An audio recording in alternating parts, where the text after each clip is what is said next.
आज यार Coulomb's law start करने का है। देखिए बैच स्टार्ट हो गया है, 12th अपेयरिंग बैच है IIT जेई एंड नीट। तो देखिए पहले तो 12th का ही सिलेबस करवाएंगे, IIT जेई वगैरह के, नीट वगैरह के क्वेश्चन। बस सेकेंड वीडियो या थर्ड वीडियो में आ जाया करेगा हर टॉपिक पे। मतलब फर्स्ट वीडियो 12th लेवल, अगला वीडियो फिर उसी हिसाब से चलेगा। देखिए तो कूलॉम्स लॉ, यार स्पेलिंग वगैरह गलत हो तो देख लेना।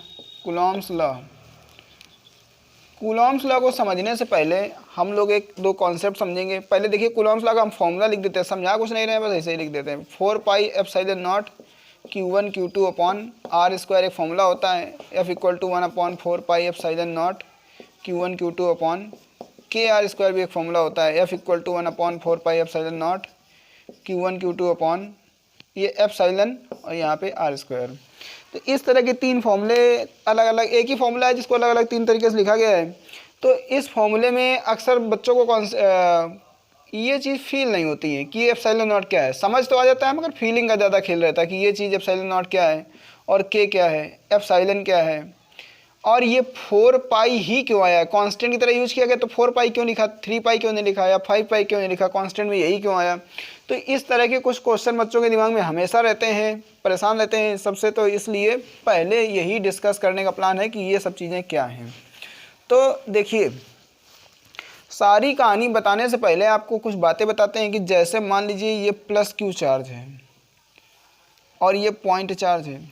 तो जब प्लस क्यू चार्ज होगा यहाँ पे, तो अपने आसपास के रीजन में, यहाँ पे इस क्षेत्र में, यहाँ पे अपने आसपास के रीजन में इलेक्ट्रिकल इफेक्ट प्रोड्यूस करेगा। यहाँ पर इसका भोकाल दिखाई देगा आपको, यहाँ पर इस रीजन में, और वो स्पेस में भी होगा। ऐसे पूरा 3D स्फेरिकल टाइप का, तो पूरे स्फेरिकल टाइप के रीजन होगा जिसमें ये आपको इसका इलेक्ट्रिकल इफेक्ट नज़र आएगा, फील होगा। ठीक है ना। फील कैसे होगा, जब चार्ज वगैरह रखेंगे तो या तो रिपल्सन लगाएगा, तो या फिर अट्रैक्शन लगाएगा, तो तमाम कारण काम करेगा। उससे पता चलता है कि यहाँ पर इस चार्ज का यहाँ पर प्रभाव है, समझ रहे हैं, इस क्षेत्र में। तो उसी रीजन को हम लोग बोलते हैं इलेक्ट्रिक फील्ड। देखिए हम इलेक्ट्रिक फील्ड आपको समझाने नहीं जा रहे हैं, इलेक्ट्रिक फील्ड के लिए वीडियो हम अलग से बनाएंगे, मगर अभी इसकी ज़रूरत है कूलॉम्स लॉ को समझने के लिए, इसलिए हम आपको थोड़ा बहुत बता रहे हैं। देखिए तो प्लस क्यू चार्ज के आसपास के रीजन में जहाँ पर ये इलेक्ट्रिकल इफेक्ट जनरेट कर देता है, प्रोड्यूस कर देता है, उस रीजन को हम लोग इलेक्ट्रिक फील्ड बोलते हैं। दूसरी बात समझिए कि ये आपका प्लस क्यू चार्ज है, यहाँ पे ये पॉइंट चार्ज, और ये पॉइंट चार्ज जो है, एक चीज़ होती है टेस्ट चार्ज, टेस्ट चार्ज जिससे हम चीज़ों को टेस्ट करते हैं। तो टेस्ट चार्ज को हमेशा प्लस का लिया जाता है, प्लस क्यू नॉट। अब अगर हमें पहले से ही पता हो कि ये चार्ज प्लस क्यू है, तो यहाँ पर टेस्ट चार्ज जो है प्लस क्यू नॉट अगर लाएंगे तो वो इसको रिपल्सन मारेगा, तो रिपल्सन मारेगा तो ये उससे दूर भागेगा, भागेगा, रिपल्सन मारेगा तो ये दूर की तरफ जाएगा। यहाँ लाएंगे तो इधर दूर की तरफ जाएगा, यहाँ लाएंगे तो इधर दूर की तरफ जाएगा, यहाँ लाएंगे तो इधर दूर की तरफ जाएगा। पूरे अगर यहाँ रख देंगे तो इधर दूर की तरफ भागेगा। आप ऐसे समझ लीजिए कि पूरा 3D में होगा ऐसा खेल। दूसरी बात, अगर माइनस क्यू चार्ज के पास में अगर इसको टेस्ट चार्ज को ले जाएंगे तो ये माइनस की तरफ भागेगा, क्योंकि माइनस क्यू इसको अट्रैक्ट करेगा अपनी तरफ। तो टेस्ट चार्ज जिस डायरेक्शन में मोशन करता है, इधर की तरफ गया, तो उसी डायरेक्शन को हम मान लेते हैं इलेक्ट्रिक फील्ड की डायरेक्शन। तो एक बात तो समझ लीजिए कि इलेक्ट्रिक फील्ड एक वेक्टर क्वांटिटी है। एक बात तो आपको कुछ थोड़ा थोड़ा फील हो गया होगा कि इलेक्ट्रिक फील्ड क्या होती है। दूसरी बात आप ऐसे समझेंगे कि इलेक्ट्रिक फील्ड जो है, जैसे आपने मान लीजिए यहाँ पे रख दिया पॉइंट चार्ज Q। वैसे तो इसकी ऐसे रेडियल इलेक्ट्रिक फील्ड लाइंस होती हैं, मगर हम वैसे बना नहीं रहे हैं, हमको कोई बात समझानी है जिसके लिए थोड़ा सा गलत फिगर बनाएंगे। देखिए ये मान लीजिए आपका एक अनचार्ज्ड कंडक्टर है। ये क्या है, अनचार्ज्ड कंडक्टर, या फिर ये मेटल का कोई स्फीयर है, समझ रहे हैं। अनचार्ज कंडक्टर मतलब मेटल का कोई स्फीयर है, और उसके सामने हमने प्लस क्यू चार्ज रखा है। इसकी इलेक्ट्रिक फील्ड यार ऐसे ऐसे रेडियल होती है, मगर हम ऐसी बना नहीं रहे। मान लीजिए हमने ऐसी बना दी कि ऐसी है, इतना तो मालूम ही है कि इससे इलेक्ट्रिक फील्ड दूर की तरफ होगी। तो क्या होगा कि जब इलेक्ट्रिक फील्ड इसके इधर की तरफ होगी, यार ये चार्ज अगर पॉजिटिव है, प्लस क्यू चार्ज, तो जो मेटल का कंडक्टर होता है, कंडक्टर, तो कंडक्टर क्या करता है, कंडक्टर के पास फ्री इलेक्ट्रॉन्स होते हैं, कंडक्टर के पास होते हैं फ्री इलेक्ट्रॉन्स।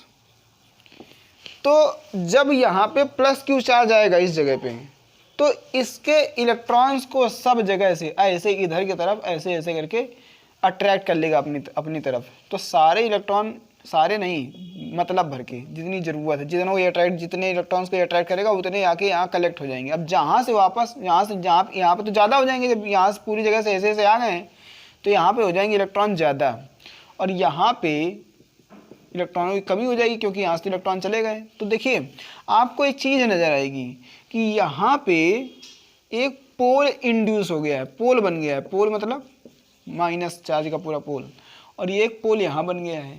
तो इस फिनोमिना को, अब चूंकि इंड्यूस हुआ है तो इस फिनोमिना को इंडक्शन कहा जाता है, इंडक्शन, या फिर इसी फिनोमिना को पोलराइजेशन कहा जाता है। इस फिनोमिना को या तो इंडक्शन बोलते हैं या फिर इस फिनोमिना को क्या बोलते हैं, पोलराइजेशन बोलते हैं। तो पोलराइजेशन या इंडक्शन इस तरह से होता है, ये बात आप समझ गए होंगे। अब हर मटेरियल की किस्मत में ऐसा थोड़ा ही है कि वो मेटल हो, हर मटेरियल सोना नहीं होता है। तो हर मटेरियल जो है मेटल तो हो नहीं सकता, इसका मतलब हर मटेरियल कंडक्टर भी नहीं हो सकता है। तो मान लीजिए कि ये कंडक्टर नहीं कुछ और है, पहले आप समझिए कि कंडक्टर ही है मान लीजिए। अच्छा अगर ये कंडक्टर है तो अगर मान लीजिए इसमें चार्ज ज़्यादा बढ़ा दें, इलेक्ट्रिक फील्ड क्यों समझाई थी, देखिए तो अभी इसमें होगा क्या, कुछ चीज़ें और फील करिए। अभी हम कंडक्टर ही मान रहे हैं इसको अगर हम कंडक्टर ही मान के चलें तो आप समझिए कि इलेक्ट्रिक फील्ड बताइए प्लस क्यू से दूर की तरफ होती है, तो एक्सटर्नल इलेक्ट्रिक फील्ड यानी इस चार्ज की वजह से जो इलेक्ट्रिक फील्ड होगी वो ऐसे इस डायरेक्शन में होनी चाहिए कायदे में। लेकिन अभी जब यहाँ माइनस चार्ज आ जाएगा और यहाँ प्लस चार्ज आ जाएगा तो इलेक्ट्रिक फील्ड की डायरेक्शन प्लस से माइनस की तरफ होती, तो इसमें इलेक्ट्रिक फील्ड ऐसी ऐसी इंड्यूस्ड हो जाएगी, ऐसी ऐसी इस डायरेक्शन में। तो इस वाली इलेक्ट्रिक फील्ड को ये वाली इलेक्ट्रिक फील्ड पूरी तरह से कैंसिल कर देगी। तो यहाँ पे अंदर कंडक्टर के अंदर electric field, net electric field जो है जीरो हो जाएगा। इलेक्ट्रिक फील्ड जीरो होने का मतलब है कंडक्टर के अंदर इस चार्ज का भोकाल खत्म, यानी कि यहाँ पे अगर आप कोई चार्ज रख देते हैं तो ये अब इसका कुछ बिगाड़ नहीं पाएगा, इस पर कोई फोर्स लगा नहीं पाएगा। इसका मतलब ये है कि अगर मीडियम कुछ ऐसा ले लें चार्ज रखने के लिए तो ये इलेक्ट्रिक इफेक्ट उस पर दिखा नहीं पाएगा। जो चीज़ों का ख़राब हो जाने का डर रहता है, जैसे मालूम पता हो कि ये चीज़ ख़राब हो जाएगी इलेक्ट्रिक फील्ड के संपर्क में आने से, उनको मेटल के बॉक्सेस में बंद करके रखा जाता है। अच्छा तो हम ये बात बताने के लिए ये सब ज्ञान नहीं दे रहे थे, कुछ और कारण हैं।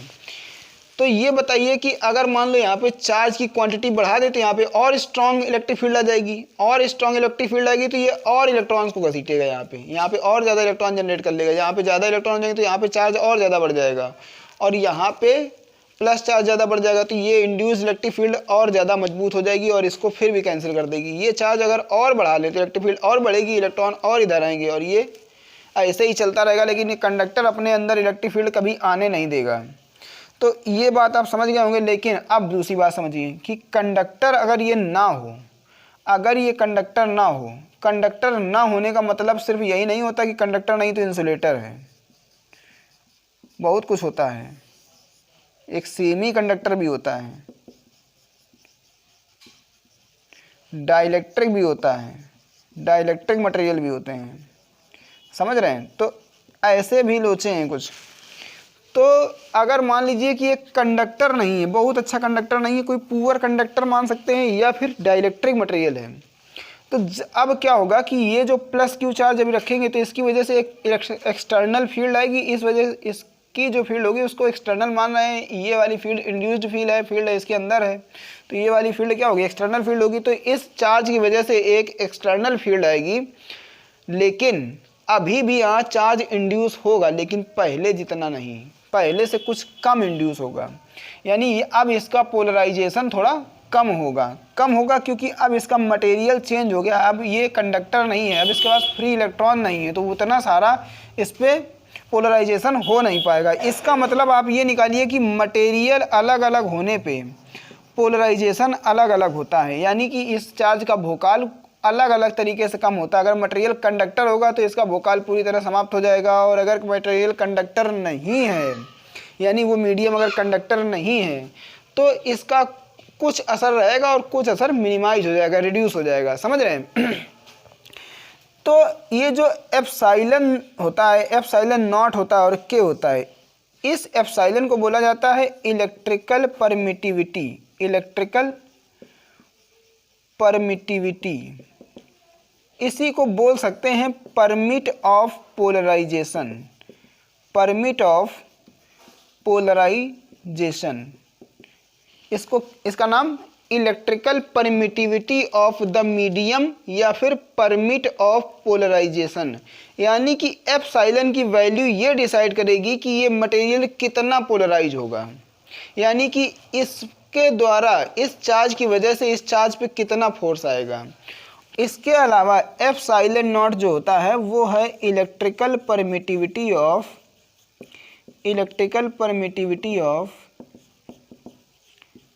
Free space.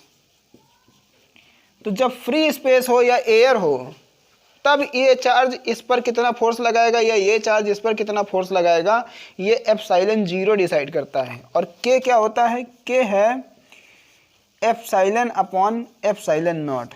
इसी को डाइलेक्ट्रिक कांस्टेंट भी कहा जाता है।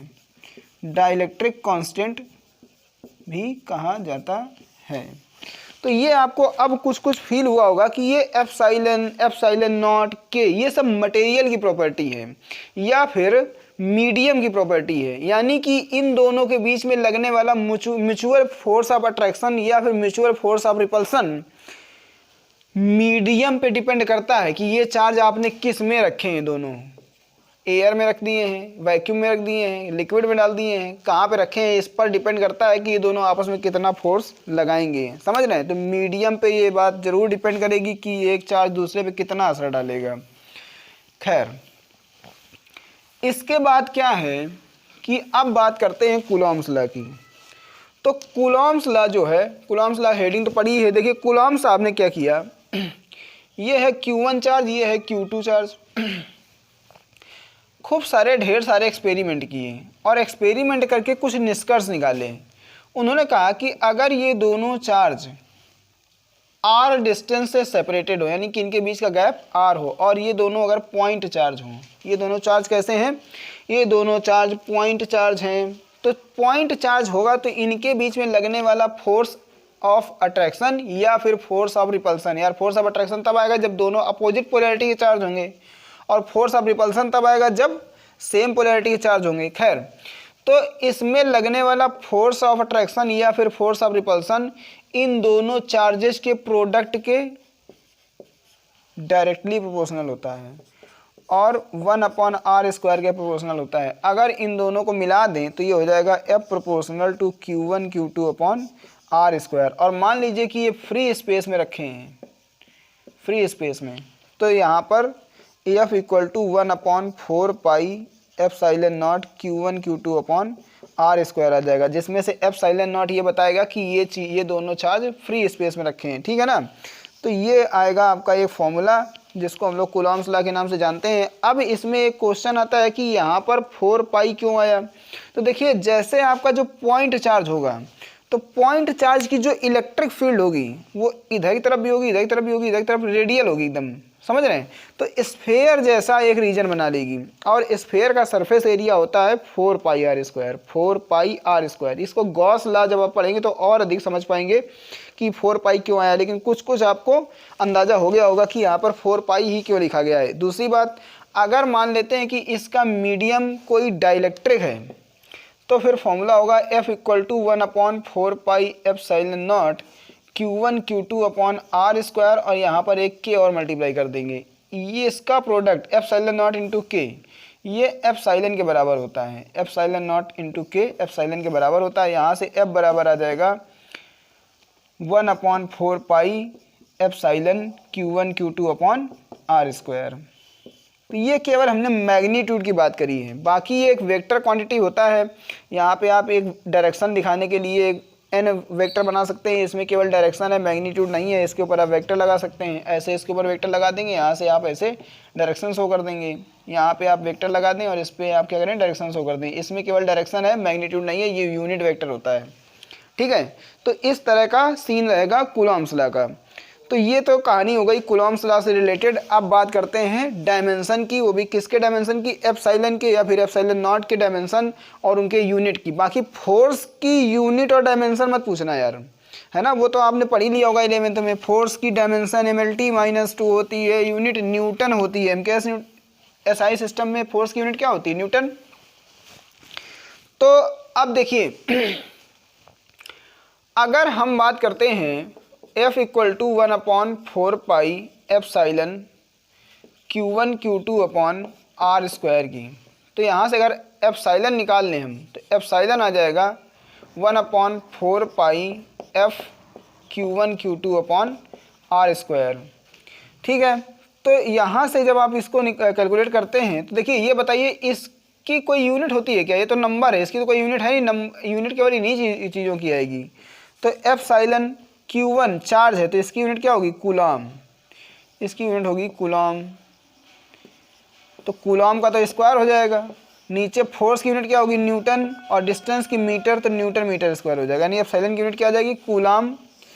यूनिट ऑफ एप्सिलॉन और एप्सिलॉन नॉट वो आ जाएगा कूलॉम स्क्वायर पर न्यूटन मीटर स्क्वायर। इसके अलावा समझें, इसके अलावा अगर इसके डायमेंशन की बात करी जाए तो बताइए चार्ज, देखिए चार्ज होता है I × T, current into time. तो करंट की डायमेंशन होती है कैपिटल A और टाइम की कैपिटल T, यानी इसकी डायमेंशन हो जाएगी AT। अब यहाँ पे रख दीजिए, अगर हम डायमेंशन की बात करते हैं, डायमेंशन ऑफ एप्सिलॉन और एप्सिलॉन नॉट, तो यहाँ पे क्या रखेंगे, AT, यहाँ पे AT स्क्वायर कर देंगे। तो यार AT स्क्वायर मतलब A2T2 आ जाएगा ऐसा। और इसकी न्यूटन फोर्स की डायमेंशन क्या होगी, MLT-2, और डिस्टेंस की होगी L2। तो इसको थोड़ा और अच्छे से सॉल्व करेंगे तो आएगा A2T2 डिवाइडेड बाय ML3T-2। अब इसको अगर और थोड़ा अच्छे सॉल्व करेंगे तो आएगा m ऊपर चला जाएगा, आएगा m-1 L-3 T-4 और A2। ये डायमेंशन बनेगी एप्सिलॉन और एप्सिलॉन नॉट की। डायमेंशन ऑफ एप्सिलॉन और एप्सिलॉन नॉट की ये बन जाएगी डायमेंशन।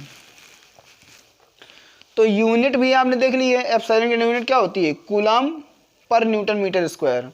और डायमेंशन भी आपने देख ली है कि इसकी डायमेंशन क्या है, m-1 L-3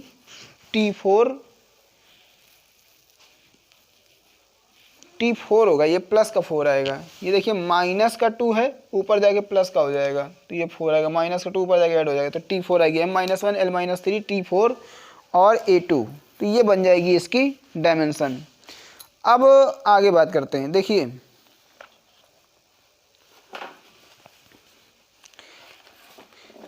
ये जो फोर्स है चार्ज की वजह से, वो किस किस चीज़ पे निर्भर करता है, किस चीज़ पे डिपेंड करता है, वो तो आपको हमने बता ही दिया है।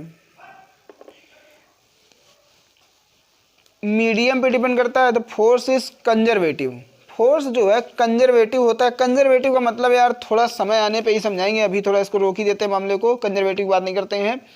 इसके अलावा the force is a two body interaction. देखिए जो ये फोर्स होता है वो एक टू बॉडी इंटरेक्शन है, तीसरी बॉडी को इसका कोई लेने देना नहीं। देखिए जैसे मान लीजिए कि यार यहाँ पे एक चार्ज है Q1, यहाँ पे एक चार्ज है Q2 और यहाँ पे एक चार्ज है Q3। ये चार्ज इस मान लीजिए इस पे चेक करना है कि कितना फोर्स लगेगा इन दोनों की वजह से। तो ये जैसे मान लो Q3 ना होता तो Q1 इस पे मान लो 5 न्यूटन का फोर्स लगा रहा है और इस डायरेक्शन में लगा रहा है ऐसे। Q1 मान लो Q2 पे 5 न्यूटन का फोर्स इस डायरेक्शन में लगा रहा है और Q3 था ही नहीं, Q3 नहीं है। तो अगर यहाँ पे Q3 रख देंगे तो Q1 अभी भी Q2 पर 5 न्यूटन का फोर्स ही लगाएगा और इसी डायरेक्शन में लगाएगा, यानी कि इसके आने से इसके काम में कोई फर्क नहीं पड़ेगा, अभी भी उतना ही प्रयास करेगा।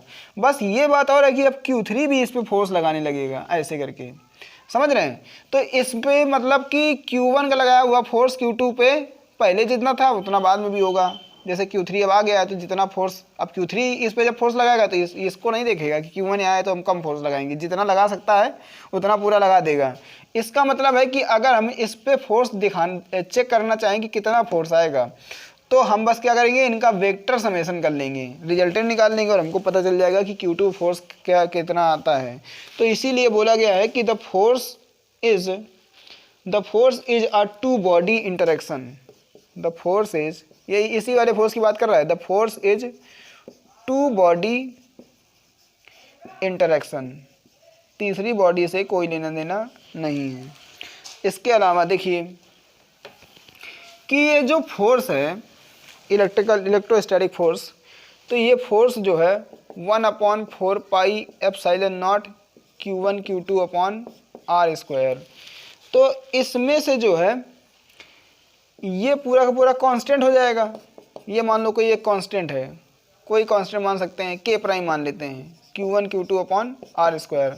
अगर याद हो 11th में इसी तरह का एक फॉर्मूला आपने देखा होगा, F बराबर Gm1m2 अपॉन R स्क्वायर। ये बताइए ग्रेविटेशनल फोर्स का फॉर्मूला है कि नहीं, 9th में भी था यार, ग्रेविटेशनल फोर्स का फॉर्मूला है। तो ये इसका एनालॉगी है, मगर सेम नहीं है। सेम क्यों नहीं है? क्योंकि ये वाला फोर्स अट्रैक्शन फोर्स भी हो सकता है, अट्रैक्शन फोर्स हो सकता है, रिपल्सन फोर्स भी हो सकता है, लेकिन ये वाला फोर्स ग्रेविटेशन फोर्स केवल अट्रैक्शन फोर्स होता है। इसके अलावा इलेक्ट्रोस्टैटिक फोर्स ग्रेविटेशनल फोर्स की तुलना में ज़्यादा भयानक होता है, यानी F electric is greater than F gravitational.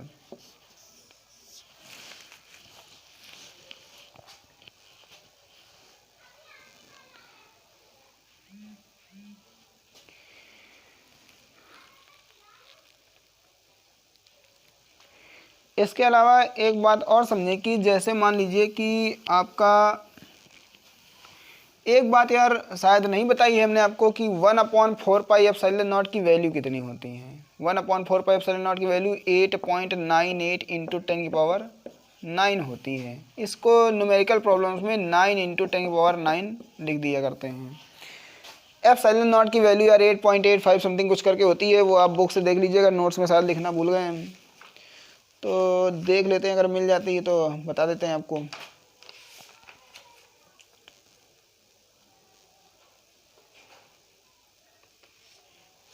Epsilon not की वैल्यू होती है 8.85 इंटू 10⁻⁻12।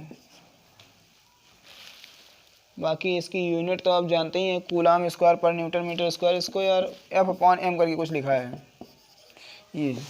ये है 8.85 इंटू 10⁻⁻12।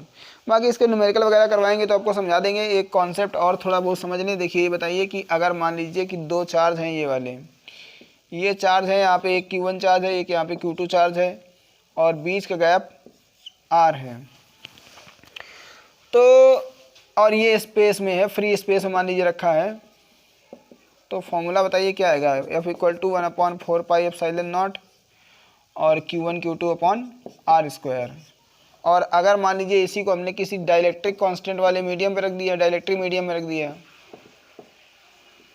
जिसका डाइलेक्ट्रिक कांस्टेंट मान लीजिए K है, तो इसका फॉर्मूला फिर क्या बन जाएगा, F डैश बराबर 1/4 पाई एप्सिलॉन नॉट और Q1 Q2 upon KR square. तो ये फॉर्मूला आ जाएगा, जिसमें से आप क्या करेंगे, यहाँ पे आप F/F प्राइम कर देते हैं, तो ये आ जाएगा 1/4 pi epsilon not Q1 Q2 upon R square divided by 1/4 pi epsilon not Q1 Q2 upon R square. यहाँ पे K भी होगा, ठीक है ना। तो अगर आप ध्यान से देखेंगे तो ये चीज़ें जो है सारी कट जाएंगी ऐसे ऐसे, केवल ये 1/K बचेगा। तो यहाँ पे आपको आएगा F/F प्राइम बराबर 1/1/1/K। तो यहाँ से आ जाएगा F बराबर K टाइम्स F प्राइम, यानी F प्राइम हो जाएगा F/K। ओके, तो बस अब देख लीजिए कि अगर कोई भी फोर्स, जब कोई भी दो चार्ज का एक सेट है, फ्री स्पेस पे जितना फोर्स लगाता है, जब उसको किसी डाइलेक्ट्रिक मीडियम पे रख देते हैं तो फोर्स 1/k टाइम्स हो जाता है, यानी फोर्स जो है वो घट जाता है, रिड्यूस हो जाता है। एक जो मैंने बात बताई थी कि भाई एक क्वेश्चन पूछा गया था, तो वो उस क्वेश्चन का आंसर दे देते हैं। वीडियो यहीं पे समाप्त माना जाएगा। अगर मान लीजिए कोई प्रॉब्लम होती है तो वीडियो यहीं से कट जाएगा, ठीक है ना। प्रॉब्लम यार वही है कि लाइटिंग वगैरह, कभी कभी लाइट चली जाती है। देखिए पूछा गया था कि इंडक्शन में चार्ज ट्रांसफ़र कैसे कर देते हैं। इंडक्शन में पूछा गया था कि भैया चार्ज कैसे ट्रांसफ़र करेंगे, चार्ज ट्रांसफ़र। तो देखिए समझ लीजिए यार, इंडक्शन में चार्ज ट्रांसफ़र होता नहीं है, पहली बात तो समझो। प्लस प्लस प्लस प्लस ये है, प्लस प्लस प्लस प्लस ये है, और ये एक कंडक्टर लाए या बॉडी लाए, अनचार्ज बॉडी है ये, इस पर चार्ज है नहीं। तो जब अनचार्ज बॉडी लाएंगे तो क्या करेगा, ये प्लस चार्ज इसके कुछ इलेक्ट्रॉनों को या इसको अरेंजमेंट करके यहाँ पे ऐसे ऐसे इंड्यूस कर देगा, यहाँ प्लस प्लस कर देगा। लेकिन यार बाहर से देखिए, आप इसको बाहर से देखिए तो ऐसे आपको पता चलेगा कि यहाँ पे आया जरूर है कुछ माइनस क्यू चार्ज, यहाँ पे भी चार्ज आया है, लेकिन यार ओवरऑल तो जीरो ही है, अभी भी इसमें चार्ज आया थोड़ी ना है। इसका केवल इंडक्शन हुआ है, इसमें कोई चार्ज अभी भी नहीं आया, ये चार्ज नहीं हुआ है, केवल इसका जो चार्ज था वो रीअरेंज हो गया है, माइनस वाला इधर आ गया है, प्लस वाला इधर आ गया है। लेकिन यदि आपको भूत सवार है कि नहीं हम इसको चार्ज करके ही मानेंगे, तो बस आपको करना इतना है कि इसको जो है अर्थिंग कर देना है, ऐसे ऐसे अर्थिंग कर देंगे। तो क्या होगा कि अब अर्थ से कुछ इलेक्ट्रॉन को ये प्लस चार्ज खींच लेगा अपनी तरफ, तो इलेक्ट्रॉन इस पर चढ़ जाएंगे ऊपर की तरफ। ऐसे इलेक्ट्रॉन चढ़ जाएंगे, तब तक चढ़ते रहेंगे जब तक कि ये प्लस चार्ज पूरी तरह बैलेंस नहीं हो जाता। और जैसे ही इलेक्ट्रॉन चढ़ के पूरे पूरे प्लस को न्यूट्रलाइज कर देते हैं, तो ये यहाँ से ये प्लस प्लस गायब हो जाएगा। और जब प्लस प्लस गायब हो जाएगा तो फिर आप क्या करिए कि यहाँ से अर्थिंग काट दीजिए। तो जब यहाँ पे अर्थिंग काट देंगे तो देखिए अब इस पर चार्ज आ गया है, ये देखिए चार्ज है कि नहीं, ये चार्ज आ गया है। बस अब आपको करना ये है कि ये वाली चीज़ भी यहाँ से हटा देनी है। जैसे ही ये चीज़ हटाएंगे तो इसी ने इस पूरे चार्ज को संभाल रखा था, इसको अट्रैक्शन की वजह से पूरा चार्ज यहाँ टिका हुआ था। लेकिन अब क्या होगा कि ये जो माइनस माइनस वाला चार्ज है, इसमें लगेगा रिपल्सन, और ये पूरा का पूरा पूरे में पसर जाएगा, फैल जाएगा, ऐसे ऐसे माइनस माइनस आएगा, मतलब माइनस माइनस चार्ज पूरे सरफेस पे ऐसे ऐसे फैल जाएगा। तो देखिए क्या हो गया, ये हो गया चार्ज, अब इस पर माइनस चार्ज आ चुका है। तो बात समझिए कि इंडक्शन से अकेले आप इसको चार्ज नहीं कर पाएंगे, इंडक्शन भी कराएं और कंडक्शन भी कराएं एक तरफ से, तभी ये चार्ज हो पाएगा, समझ रहे हैं। और दूसरी बात ये है कि इसका मतलब क्या इंडक्शन का कोई फ़ायदा नहीं, फ़ायदा हुआ यार, ये वाली बॉडी का चार्ज कहीं गया थोड़ी नहीं, हमने तो इसकी अर्थिंग करी, अर्थ से कुछ भी ले लो क्या फ़र्क पड़ता है। तो इसका चार्ज बच गया और ये चार्ज भी हो गया, बस ये फ़ायदा है, बाकी तो आप समझ गए होंगे, ठीक है। तो उम्मीद है जिसने भी ये क्वेश्चन पूछा था उसको शायद समझ में आ गया होगा कि कैसे किया जाता है। तो बाकी ठीक है, फिर मिलते हैं नेक्स्ट वीडियो में।